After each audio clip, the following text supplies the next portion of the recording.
Менде осындай майка топ бар. Ар жақ бер жағы көрініп тұратын фактура болғандықтан қабаттап киетін образдарға жақсы, образға күрделілік береді.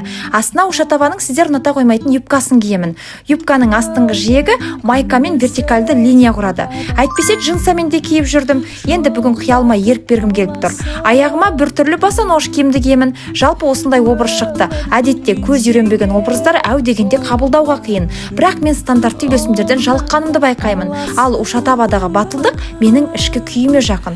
Образ қара сұр түстерден құрылды. Сондықтан да күміс түстес гүл сырғамды тағамын. Образда акцент көп, сол үшін де бір линияны сақтап қалу керек болып тұр. Сақинам да нәзіктік бере қалды. Жалпы жап-жақсы образ шықты деп ойлаймын. Әдетте сіздерге рилс түсіргенде образдар осылай аяқ астынан құрылады. Бұл жерге мынау кішкене сөмкем жарасады деп тұрмын. Образ соңында не ойладым айтайын ба? Шашымды жаюым керек еді. Толқын шаш емес, тік шаш болуы керек еді. Мейлі, жалпы бұл майканы рубашка, футболка, лонгслив сыртынан қондыра беруге болады. Байқадыңыз ба?